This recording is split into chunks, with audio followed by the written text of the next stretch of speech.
Fentanyl's grip on KFDX is sponsored by Central Plains Center.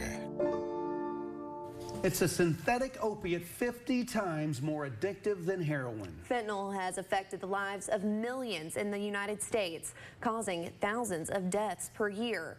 And as dangerous as the drug is, people manage to recover from its grip and start new lives. As we wrap our 4-part series on breaking fentanyl's grip, Aaron Gonders has more on how people can escape.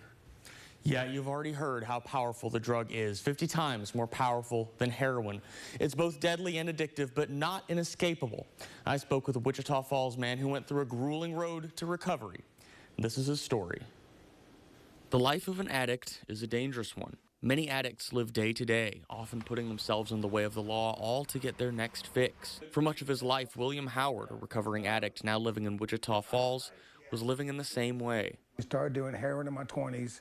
Was a heroin addict every day for probably off and on for 20 years.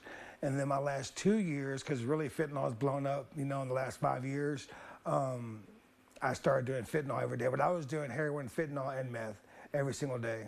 Fentanyl is the relative new kid on the block as a part of the overarching opioid crisis in the United States. From 2019 to 2023, the drug was responsible for more than 7,000 deaths in Texas alone. While regulated fentanyl is a prescription drug, the unregulated form varies wildly in its own chemistry. According to Brad Fisk with Substance Abuse Services at Helen Farabee Centers, the volatility of the unregulated form of fentanyl is what makes it so dangerous and so addictive. If it's 50 times stronger than a drug like heroin, which is already majorly addictive, then it's only going to take most people 2 or 3 times before their body starts, becoming addicted to it. While homeless in Dallas, the odds were already stacked against Howard in his recovery journey. His started behind bars in the colony, going cold turkey, which Fisk says is one of the worst ways to detox. You get very sick coming off of those drugs. You feel like major flu-like symptoms, muscle cramps, strong cravings, strong irritability. Because of the difficult process of detoxing, many addicts who try to quit end up relapsing shortly after. In many cases, addicts only fully commit to recovery after a tragedy. Howard was in the same boat, recovering and then relapsing. In December of 2022, the tragic event that set him on the right path happened in Denton County Jail. When they pulled the plug on my dad, all my sisters and mom were in the hospital. They pulled the plug on my dad. I spent 3 days in my bunk in the jail in Denton County just crying. And then about 3 days after crying, the guard says, "Hey, who wants to go to church?" The loss of his father was the catalyst.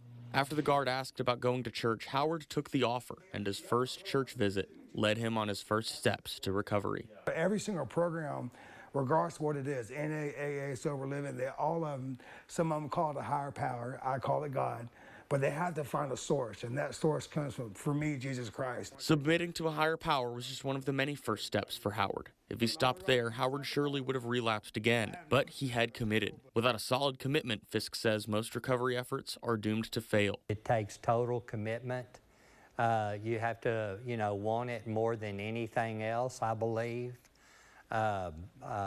Different people struggle in different ways, but it's not easy at all. After his release from Denton County Jail, Howard wanted to come home to Wichita Falls. Once he returned home, he got a job and started attending meetings. Every day, he had something or someone keeping him accountable. I call it the 5 to stay alive, which is prayer, meditation, getting in my word, fellowship, and giving back. I mean, every single day. We're talking about for a whole year straight, never missing a day, 7 days a week. So having that foundation is what keeps me sober now. 28 months later, Howard, now sober, still says he's in recovery, but he's reached a point where he can help others. He volunteers with his church, and he still attends classes, keeping his routine sharp. Most remarkable for him, though, is when he remembers where he was just a little over 2 years ago.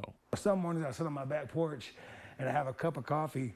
My dog's playing, the birds are chirping, the sun's coming up, and I'm like, dude, the fact that I even own a coffee pot might seem small to some people, but for me, a guy that lived on the streets in Dallas, that's a blessing. Now with a home, a job, and his family, Howard is free from the vices that controlled his life before. And when he looks back at where his journey started, Howard knows his dad would be proud of him. And Howard knows his journey wouldn't have been possible without a lot of help. Here in Wichita Falls, many of the resources that helped him are available for anyone who wants to start their own recovery journey. Helen Farabee Centers, Red River Hospital, and Texas Treatment Centers can help with the medical detox process, and there are any number of support groups ready to help anyone on their road to recovery. And if you or anyone you know wants to make the commitment to recovery, there will be a list of many of the available resources here in town inside the story over on Texomashomepage.com. Well, I can tell you, William's dad for sure is very proud of him. There's no doubt about it. I'm so glad that you told his story. I know this story is going to help somebody. I know. And to think it really began when a guard said, "Hey, who wants to go to church?" It only takes that much, and you have to be willing to go on that journey. It's not an easy one, but he was willing and ready, and he's still staying strong to that to this day, and we love to see people on the other end of that. Yeah, so happy for him. Me too.